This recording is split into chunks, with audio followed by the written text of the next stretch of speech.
বিসমিল্লাহির রহমানির রহিম। আমাদের অনলাইন শিক্ষা কার্যক্রমে মাধ্যমিক শ্রেণীর রসায়ন বিজ্ঞানের চতুর্থ অধ্যায় পর্যায় সারণী নিয়ে আলোচনা করছিলাম। পূর্বের ক্লাসের ধারাবাহিকতা এখন আমরা তড়িৎ ঋণাত্মকতা নিয়ে আলোচনা করতে যাচ্ছি। পূর্বের ক্লাসগুলোতে আমরা পরমাণুর যে পর্যায়বৃত্ত ধর্ম সেগুলোর মধ্যে ইলেকট্রন আসক্তি। ওয়ালাইকুম সালাম ওয়া রাহমাতুল্লাহ। তো এখানে আমাদের এই তড়িৎ ঋণাত্মকতা এই বৈশিষ্ট্যটা এরকম যে দুইটি পরমাণু পরস্পরের মধ্যে ইলেকট্রনকে আকর্ষণ করবে। এই আকর্ষণ করার সময় কোন একটি পরমাণু ইলেকট্রনকে বেশি বলে আকর্ষণ করে, আবার কেউ একটু কম বলে আকর্ষণ করে। আমরা একটু ছবি এঁকে বিষয়টা একটু দেখার চেষ্টা করি। এখানে যদি আমি দেখাই, পানি তৈরি করার সময় আমরা এখানে অক্সিজেনকে নিয়েছি, দুই পাশে হাইড্রোজেনকে নেব, নিয়ে আমরা পানি তৈরি করব। এই পানি তৈরি করার সময় অক্সিজেনের ইলেকট্রনকে আমি এভাবে দেখাচ্ছি, এটা অক্সিজেনের ইলেকট্রন, এটা অক্সিজেনের ইলেকট্রন। হাইড্রোজেনের ইলেকট্রনটাকে আর একটা কালার দিয়ে দেখাই, ধরো এটা হাইড্রোজেনের ইলেকট্রন, এটা হাইড্রোজেনের ইলেকট্রন। নিয়ম অনুসারে তোমার এই হাইড্রোজেন আর অক্সিজেনের ইলেকট্রন ঠিক মাঝখানে থাকার কথা, মাঝামাঝিতে থাকার কথা, কিন্তু এটা মাঝামাঝিতে না হয়ে তোমরা নিশ্চয়ই দেখতে পাচ্ছ যে কিছুটা অক্সিজেনের দিকে এটা ঝুঁকে যাচ্ছে। এই অক্সিজেনের দিকে কেন এটা ঝুঁকে গেছে, কেন অক্সিজেনের কাছাকাছি এই ইলেকট্রন যুগল চলে গেছে? কারণ হাইড্রোজেন এই ইলেকট্রনকে যে বলে আকর্ষণ করে, অক্সিজেন তার চেয়ে অনেক বেশি বলে আকর্ষণ করে। তার মানে ইলেকট্রন আসক্তির মান অক্সিজেনের বেশি আর হাইড্রোজেনের হলো কম।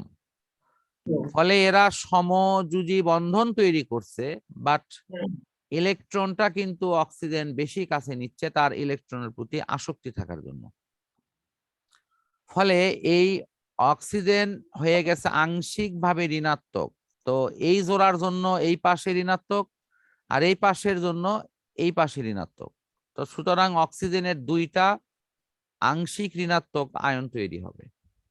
আয়ন একটাই কিন্তু চার্জ হবে দুটা। আর হাইড্রোজেনের মধ্যে আংশিকভাবে ধনাত্মক চার্জ তৈরি হবে। এই আংশিকের চিহ্ন হলো এই ছোট হাতের ডেল্টা দিয়ে প্লাস বা মাইনাস চিহ্ন দিলে এটার নাম হলো আংশিক। এখন এখানে একটা প্রশ্ন হতে পারে, স্যার ইলেকট্রন ত্যাগ গ্রহণ হয়নি, শেয়ার করার সময় কেন এই প্লাস মাইনাস হচ্ছে? আসলে এটি হলো একটা প্রবণতা। কি রকম? মনে করো আমরা দুইজন বন্ধুকে এখানে দাঁড় করাই দিচ্ছি। এই দুইজন বন্ধু তারা একটা শেয়ারিং ব্যবসা শুরু করলো। দুইজনই 5-5-10 লাখ টাকা নিয়ে একটা যৌথ অ্যাকাউন্ট খুলে তারা ব্যবসা করতেছে। ব্যবসার সাধারণ প্রসিডিউস কি? এই 10 লক্ষ টাকা যে তারা বিনিয়োগ করলো, এটা লাভ লস দুইজনই সমান করে ভাগ করে নেবে। কিন্তু মুশকিলটা হয়ে গেছে যে এর মধ্যে একজন বন্ধু একটু অলস প্রকৃতির, সে দেখা যাচ্ছে 3-4 লাখ টাকার বেশি সে ইউজ করে না। আর এ আবার কর্মঠ, এ 5 লাখ তো করেই, যখন দেখে টাকা পড়ে আছে তখন আবার করে কি ওই বাড়তি টাকাটাও কিন্তু এ ওর কাজে লাগায়। তো এই বললে কয় যে না আমি বন্ধু, আমি তো তোমার থেকে তোমার ব্যবহার হচ্ছে না, এই জন্য ব্যবহার করতেছি, তোমার লাগার সাথে আমি দিয়ে দিচ্ছি। তার মানে কি এর এই টাকা ব্যবহার করার প্রবণতা বেশি। একে তুমি অক্সিজেনের সাথে তুলনা করো, যে অক্সিজেন ইলেকট্রনকে বেশি ভালোবাসে আর এই ব্যক্তি টাকাকে বেশি ভালোবাসে, সেজন্য এই টাকা নিয়ে বেশি ব্যবসা করতেছে। আর এর আবার জগৎ সংসারের দিকে খেয়াল কম, এ বলতেছে আমার যা হয় হোক।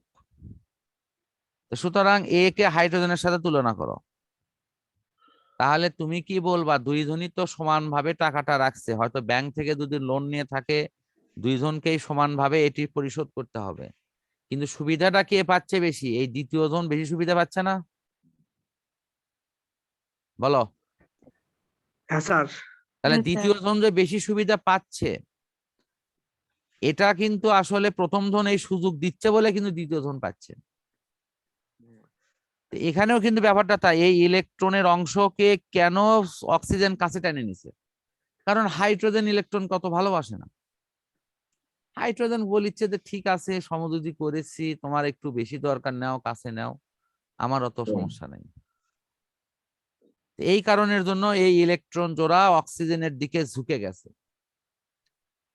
এই কারণে অক্সিজেন হয়েছে আংশিক ঋণাত্মক আর হাইড্রোজেন হয়েছে আংশিক ধনাত্মক।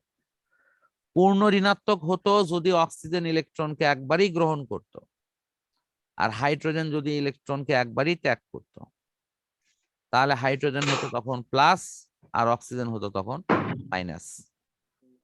সবাই কি বুঝতে পারছো বিষয়টা? হ্যাঁ স্যার। আচ্ছা, আমি এখন তাহলে একটু তোমাদের ওই যে ঋণাত্মকতার ওই লাইনগুলো একটু দেখাই বই থেকে, তাহলে বিষয়টা আরেকটু ভালো হবে তোমাদের জন্য। দেখো লেখা আছে দুইটি পরমাণু যখন সমযোজী বন্ধনে আবদ্ধ হয়ে অণুতে পরিণত হয়, তখন এই পরমাণুগুলো বন্ধনের ইলেকট্রন দুটিকে নিজের দিকে আকর্ষণ করে। এই আকর্ষণকে তড়িৎ ঋণাত্মকতা বলে। দেখো আমি কিন্তু এটাই বুঝাইছি, মানে দুই ধনী সমযোজী বন্ধনে আবদ্ধ হয়েছে, এই বন্ধনের যে ইলেকট্রন দুটি সেটি কোনো একটা পরমাণু নিজের দিকে কি করে, আকর্ষণ করে। তো সেই আকর্ষণ করার প্রবণতার নামই হলো কি তড়িৎ ঋণাত্মকতা। সবাই এটি বুঝতে পারছো? হ্যাঁ স্যার। আচ্ছা, এই তড়িৎ ঋণাত্মকতা একটি পর্যাবৃত্ত ধর্ম। একই পর্যায়ের বামের মৌলগুলোর ব্যাসার্ধ বেশি আর ডানের মৌলের ব্যাসার্ধ হলো কম। সুতরাং ওই ইলেকট্রন আসক্তির কথাই বলতে হবে, যে সুতরাং ব্যাসার্ধ যদি কমে তাহলে ইলেকট্রন আসক্তির মান বাড়ে, তার মানে তড়িৎ ঋণাত্মকতার মানও বাড়ে। এই রিলেশন কিন্তু সব জায়গাতে এক। দেখো কমলে বাড়ে, আবার ব্যাসার্ধ যদি বাড়ে তাহলে ওই যে ইলেকট্রন আসক্তির মানও কি কমছে, তার মানে ঋণাত্মকতার মানও কমছে। কি কারো কাছে খুব কঠিন লাগলো এই অংশ?